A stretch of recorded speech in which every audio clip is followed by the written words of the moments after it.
Hello, Trailblazers, and welcome to AI for the People. Exploring AI frontiers, We're diving deep into the areas where AI is not just changing technology, but reshaping our whole world. in quantum leaps, Machines that think like us, AI designing things. and robots that learn. Which AI frontier do you think will change our world the most? For me, It's it's got to be the idea of machines as smart as humans. It's like something out of science fiction. I can see why that's so captivating. One of your sources dives right into that with the concept of AGI, Or, artificial general intelligence, but it also highlights OpenAI's focus on superalignment. imagine, Imagine trying to teach a superintelligent AI to be good, to align with human values. that's what they're working on. That's what they're working on. It makes sense, especially with all the potential dangers if AGI goes wrong. But how do they even begin to do that? It sounds incredibly complex. One of your sources, a paper from OpenAI itself, uses the analogy of training a dog. You reward good behavior, correct bad behavior, and over time, the dog learns what you want. OpenAI is applying similar principles to AI. Using. Using reinforcement learning from human feedback, the AI learns by interacting with us and understanding our preferences. That's fascinating. So it's like shaping the AI's behavior through positive reinforcement instead of just programming it with a rigid set of rules. Exactly. And another crucial aspect is transparency. We need to be able to understand how these AI systems are making decisions. It's like a doctor explaining their diagnosis. You want to know the reasoning behind their treatment plan. Absolutely. Speaking of pushing boundaries, we have to talk about quantum computing. I keep hearing about qubits and quantum supremacy. But It all sounds a bit like magic to me. it's definitely a complex field. But One of your sources had a great analogy. Imagine a coin that can be both heads and tails at the same time. that's kind of it. That's kind of like a qubit. It can explore multiple possibilities simultaneously thanks to the weirdness of quantum mechanics. Okay, so instead of just being on or off like a regular bit, A qubit. a qubit is like a spinning coin. It's in both states at once until you measure it. Right. So what does that actually mean for AI? Well, you also highlighted a recent breakthrough from IBM. They've developed a 1200 qubit processor, Oh. a massive leap forward in quantum computing. With this kind of power, quantum computers could tackle problems in minutes that would take classical computers millions of years. Think drug discovery, materials science, Okay. even financial modeling, areas where current AI struggles. Wow. It's incredible to think that we're already seeing such progress in quantum computing. It really feels like we're on the cusp of a new era of AI. But let's shift gears and talk about the hardware revolution that's happening alongside these advancements in AI. What's powering all this incredible technology? You're right, the physical stuff matters too. One of your sources focused on neuromorphic computing. Instead of just making computers faster, Yeah. this is about building chips that work more like our brains with networks of artificial neurons and synapses. So it's like we're moving away from the traditional model of computing and trying to emulate the way our own brains process information. Exactly. And Intel is at the forefront of this revolution with their Loihi chip. You specifically flagged their latest iteration, Loihi 4, which has shown remarkable efficiency in learning from data. It's even outperforming traditional GPUs in some tasks. That's amazing. GPUs are like the workhorses of AI right now, so for Loihi to be surpassing them is a huge deal. It really is, and a big part of Loihi's success lies in its energy efficiency. This is crucial because if we want AI to be more sustainable and accessible, it can't be a massive energy hog. That makes a lot of sense. And while we're talking about pushing boundaries, you also included some information about Neuralink. They're working on implanting chips in brains, right? It sounds straight out of a science fiction movie. It does, but they're making real progress, one of your sources. Yeah. A research paper from Neuralink details a recent milestone. Their AI system can now predict and stimulate movement in paralyzed limbs. Wait, so they're using AI to help paralyzed people move again. That's incredible. What does that actually look like in practice? Imagine a paralyzed patient with a Neuralink implant. The implant detects the patient's intention to move a limb, and the AI system then stimulates the appropriate muscles to make that movement happen. It's a remarkable demonstration of the potential of brain-computer interfaces. That's mind-blowing. It's truly groundbreaking work, but it also raises some ethical questions about implanting AI in our bodies. You're absolutely right. As with any powerful technology, there are potential downsides and risks that we need to consider carefully. But for now, let's shift our focus to the real-world impact of these AI advancements. Perfect. Where should we start? Healthcare, space exploration. The possibilities seem endless. Let's begin with healthcare because this is an area where AI is already having a profound impact. You flagged a news article about a fascinating project at MIT. They've developed an AI system that can design synthetic organs with incredible precision. Synthetic organs. like 3D printed organs, that could revolutionize healthcare as we know it? Exactly. Imagine a future where we don't have to rely on organ donors, where we can create custom-designed organs for patients on demand. This technology could potentially save countless lives and alleviate the suffering of millions. That's a game changer for sure. It's amazing to see how AI is already making such a difference in healthcare. And what about space? I'm always fascinated by the idea of AI-powered robots exploring the cosmos. Well, NASA is already using AI in space exploration. You highlighted their AI pilot system on the Perseverance rover, which allows the rover to navigate autonomously on Mars, making real-time decisions based on the data it gathers. Wait, so this rover is driving around Mars, making decisions on its own. That's next level stuff. What kind of decisions are we talking about? We're talking about things like selecting the best path to take, identifying interesting geological features to study, and even reacting to unexpected obstacles. So it's like a little scientist robot exploring Mars all on its own. That's incredible. But Mars is a harsh environment with unpredictable terrain and dust storms. How has the AI pilot system adapted to those challenges? That's a great question. One of your sources, a blog post from a NASA engineer, talked about how the rover encountered a massive dust storm shortly after landing. The AI pilot system had to quickly adjust its navigation strategy to avoid getting lost or damaged.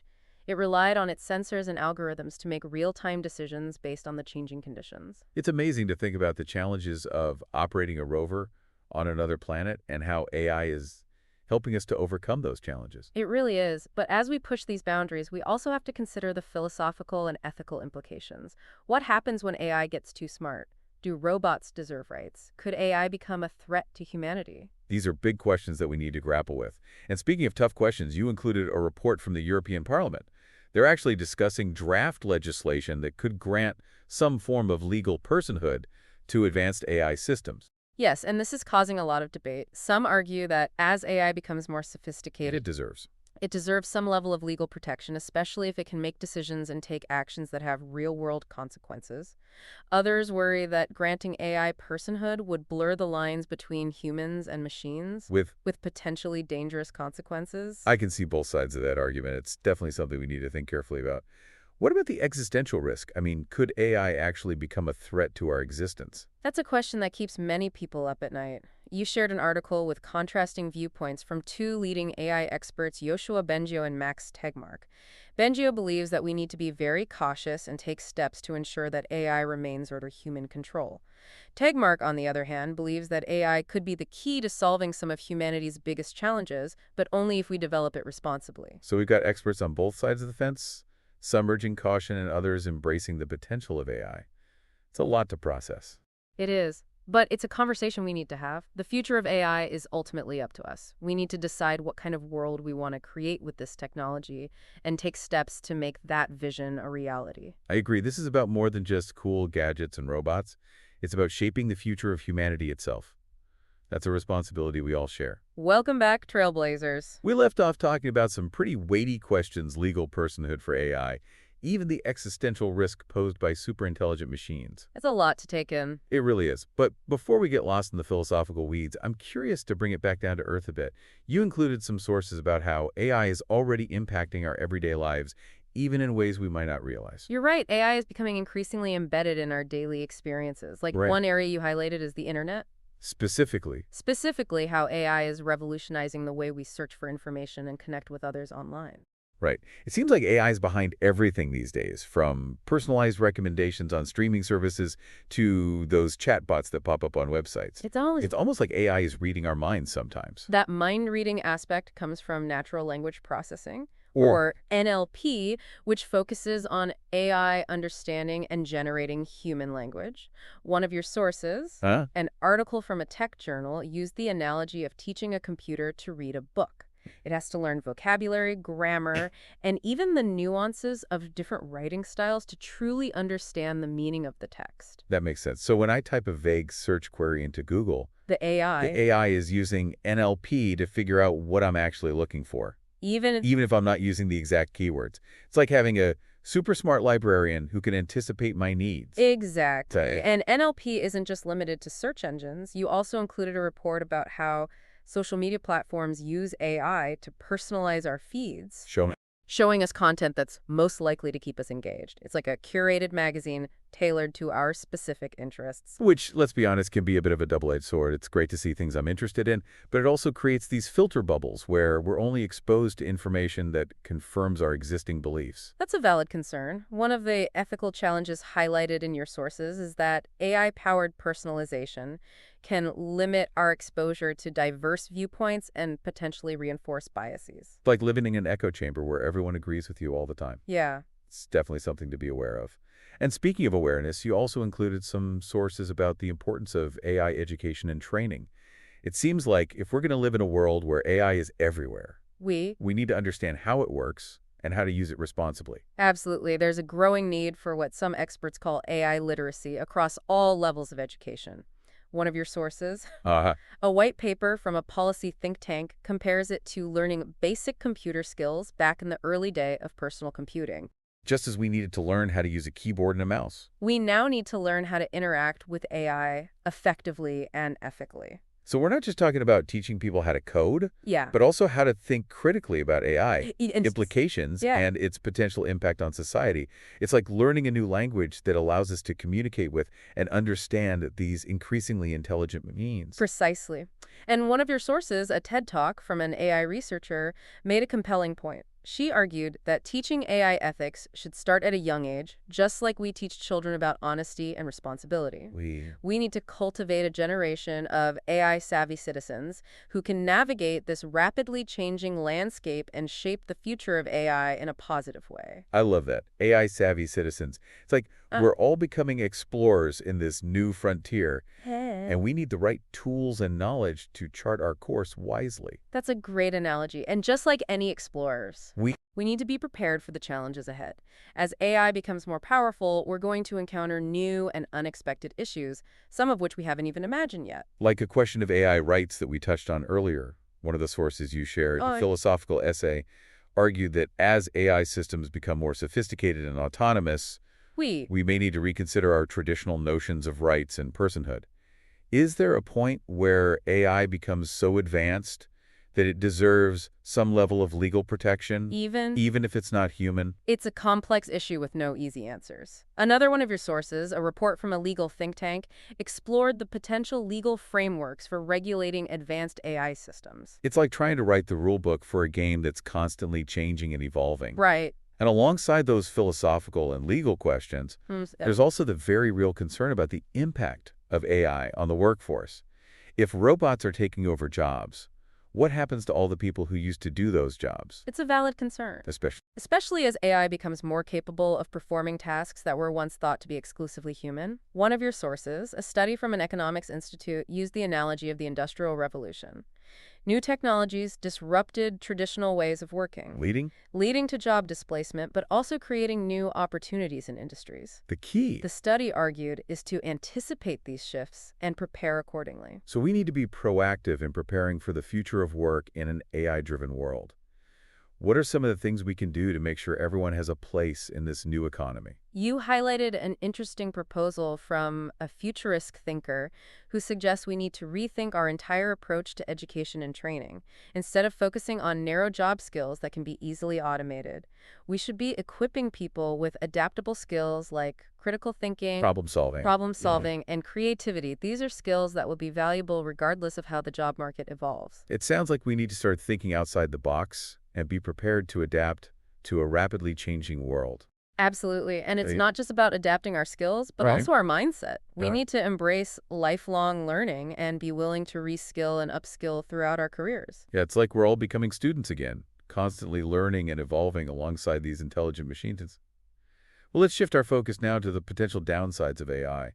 You included some sources that highlight the risks and challenges we need to be aware of. You're right. It's important to acknowledge that AI isn't a panacea. One of your sources, a report from a cybersecurity firm, delves into the potential for AI to be used for malicious purposes. We've already seen examples of AI being used to create deepfakes, spread misinformation, and even develop autonomous weapons systems. That's scary stuff. It's like we're giving bad actors new tools to do harm. What can we do to mitigate these risks? The report you highlighted stresses the importance of robust cybersecurity measures and international cooperation to prevent the misuse of AI. It's like building a global immune system to protect against AI-powered threats. That makes sense. We also need to be mindful of the potential for AI to exacerbate existing inequalities. If we're not careful, AI could end up reinforcing biases and creating a world where the gap between the haves and have-nots widens even further. That's a crucial point. You included an article from a social justice organization that uses the analogy of a magnifying glass. AI can amplify existing biases in data, Leading. leading to unfair outcomes in areas like hiring, lending, And and even criminal justice. So how do we make sure that AI is developed and deployed in a way that benefits everyone, not just a select few? One of your sources, a book by a leading AI ethicist, argues that we need to embed ethical considerations into every stage of AI development. It's like building a moral compass into the very fabric of AI systems. I like that analogy. So it's not just about developing AI that's smart and efficient, But also AI that's aligned with our values of fairness, justice, and inclusivity. exactly. And that brings us back to the importance of ongoing dialogue and collaboration. We need researchers, policymakers, industry leaders, and citizens working together to develop AI responsibly and ethically. It's not just a tech issue, it's a societal issue that affects us all. Right, because the future of AI is not predetermined. It's something we're creating together through our choices and actions. And by working together, we can ensure that AI is used to build a better world for everyone.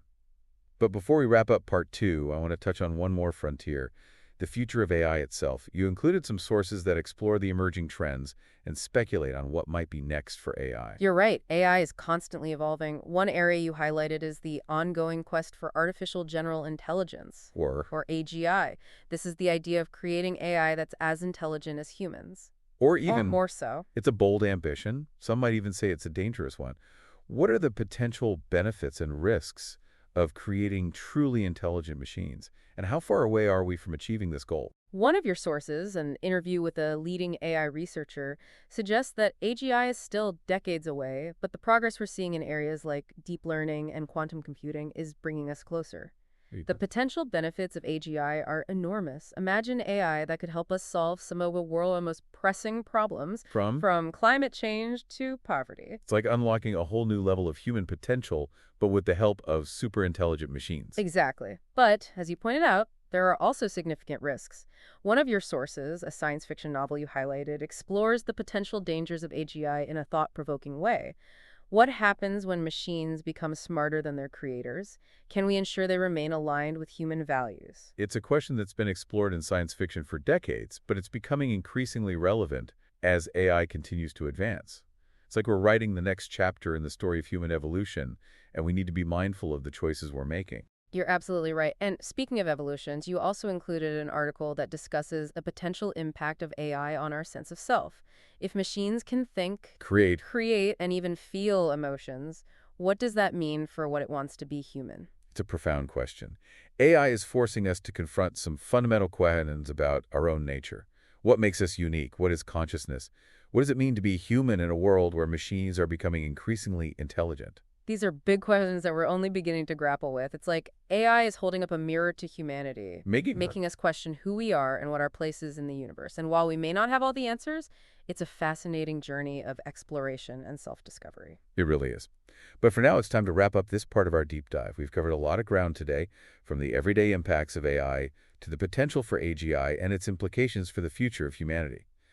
Join us for the final part of our deep dive, where we'll delve into how we can prepare for the future of AI and shape it in a way that benefits everyone. Stay tuned, Trailblazers. Let's keep pushing those boundaries together. Welcome back to AI for the People. We've explored the amazing potential of AI. The mind-blowing advancements. And the ethical dilemmas it presents. But now it's about action. What do we do with all this? That's right. We've covered a lot of ground, but knowledge without action is like a rocket without fuel. It's time to launch ourselves into the future of AI, and you've brought some great sources on how we can do that. Okay, so less head-scratching, more roll up our sleeves and get to work. I'm into it. Where do we even begin? Well, one of the most important things is to ditch the fear-mongering and the hype. You highlighted a quote from an AI researcher who said, AI isn't magic, it's math. It's a tool, and like any tool, it could be used for good or bad. Right. So no killer robots or robot overlords taking over the world tomorrow. Got it. But seriously, how do we ensure AI is used ethically and responsibly? It feels like a huge task. It is a big task. But you've also brought some inspiring examples of people and organizations already working on solutions. One of your sources is a report from a group called AI for Good, And they focus on education. They argue that we need to equip everyone, not just tech experts, with a basic understanding of AI. I like that. AI literacy for all. So it's not about everyone becoming a programmer, but understanding enough to be informed citizens in an AI-driven world. What else can we do? You also flagged a fascinating case study from Finland. Hey. They've implemented a nationwide AI ethics curriculum in their schools, teaching kids from a young age about the societal impacts of AI and how to use it responsibly. Wow, starting AI ethics young. That's impressive. I wish they had that when I was in school. What about a more technical level? How do we build AI systems that are themselves more trustworthy? You're right. The technology itself needs to be designed with ethics in mind. One of your sources is a paper from a group of computer scientists who advocate for explainable AI, or XAI. It's the idea that AI systems should be able to explain their decisions in a way that humans can understand. Transparency and accountability. That makes sense. We wouldn't trust a human doctor who couldn't explain their diagnosis, so why should we expect anything less from an AI doctor? Exactly. You also included an article about a new tool being developed by a consortium of universities and tech companies. It's a kind of AI auditor that can analyze algorithms for bias and provide recommendations for making them more fair and equitable. Right, because garbage in equals garbage out, as they say.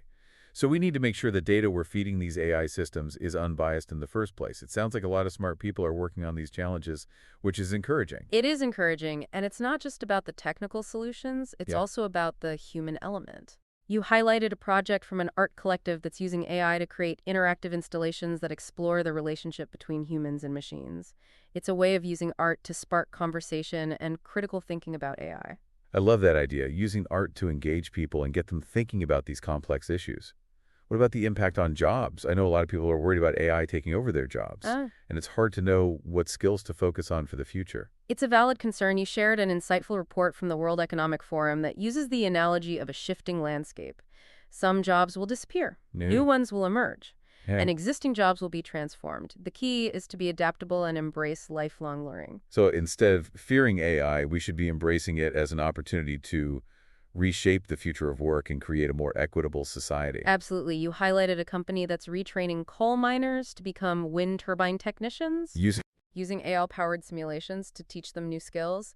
It's a great example of how we can use AI to create a more sustainable and just transition for workers. That's inspiring. So we've talked about education, transparency, fairness, and the future of work. What else is on the agenda for building a better AI future? You included a thought-provoking essay from a philosopher who argues that we need to shift our focus from AI for profit to AI for good. It's about using AI to solve real-world problems and improve the lives of all people, not just a select few. That's a powerful message. But how do we ensure that happens? It seems like it will take a global effort. You're right. Collaboration is key. One of your sources is a news article about a new global initiative bringing together governments, tech companies, and civil society organizations to develop ethical guidelines for AI development and use. It's like a United Nations for AI. Right, because this isn't just a tech issue. It's a societal issue that affects us all. We all need to be part of the solution. And we need to be proactive, not reactive. You highlighted a quote from a science fiction writer who said, "The best way to predict the future is to create it." We can't wait for problems to arrive before we address them. We need to anticipate potential risks and develop safeguards in advance. So it's about being forward-thinking and taking a long-term view of the impact of AI on humanity. We need to be architects of our own future, not passive bystanders. Precisely. And it's about remembering that AI is not an end in itself. It's a tool that we can use to build a better world. The future of AI is up to us. Let's make it a future we can all be proud of. Well said. I think that's a great note to end on. We've explored the frontiers of AI, from the mind-blowing advancements to the ethical challenges, and we've talked about what we can do to shape the future of AI in a positive way. Remember, trailblazers, Knowledge. Knowledge is power. The more we understand about AI, the better equipped we are to navigate this rapidly changing world and create a future that benefits everyone. If this deep dive has sparked your curiosity, don't stop here. Keep learning, keep questioning, and keep pushing boundaries. Subscribe for more AI breakthroughs and join the conversation in the comments. Let's keep pushing those boundaries together. Thanks for joining us on AI for the People. Until next time, stay curious.